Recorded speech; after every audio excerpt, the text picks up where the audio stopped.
again. It's your birthday, yeah. Ọpẹ́ Yẹmí o. It's your birthday, yeah. Gàdá padà gbọ́dọ̀ kọjọ ẹ̀. It's your birthday, yeah. Sisi pretty. It's your birthday, yeah.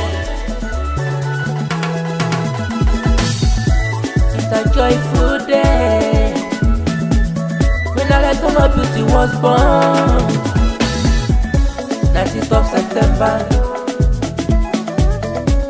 Àlọ́jọ́ dùn ló jẹ́ ọjọ́ ìmọ̀dé ló jẹ́ tàbó lórí rẹ̀ ò tàbí ọ̀kankan ni. Ọpẹ́ Yẹmí lẹ̀ ọlọ́jọ́ ìbí òní. Sisi pretty oníyẹ ọjà rẹ̀ ọlọ́jọ́ ìbí òyà. Jájọ gbólóhàgà lọ́jọ́ bí rẹ̀ lè fi jẹ́ àyájọ́ tàbí ọ̀nà ni. Àyájọ́ tàbí ọ̀nà ni. No more can't start again. It's your birthday, yeah. Ọpẹ́ Yẹmí o. It's your birthday, yeah. Gàdá padà gbọ́dọ̀ kọjọ ẹ̀. It's your birthday, yeah. Sisi pretty. It's your birthday, yeah.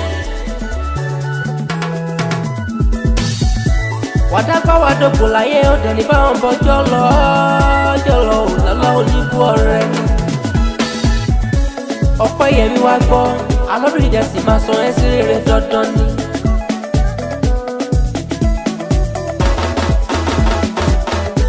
Oṣọjọ́ bí rẹ lónìí wà ní báwọn ọmọdé lè yí ṣàṣemú. Alájọlọ wa yìí sẹ́wà kéré oko padà sílé. Ọmọ lọ́jọ́ ìbí ìgbà ọdún kan mà ní. Ìgbà ọdún kan mà ní. Ìgbà ọdún kan mà ní. No more can't start again. It's your birthday, yeah. Ọpẹ́ Yẹmí o. It's your birthday, yeah. Gàdá padà gbọ́dọ̀ kọjọ ẹ̀. It's your birthday, yeah. Sisi pretty. It's your birthday, yeah.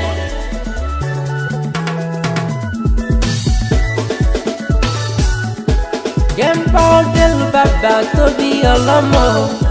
Ẹ̀yin lọ́mọ kogi, amúgbàbùwò lẹ́yìn jẹ́. Ẹ̀yin la fọmọ fọ́kọ lódì ìdí. Amúkókó mọ̀dẹ, bẹ̀tí fẹ́ kó fọwọ́.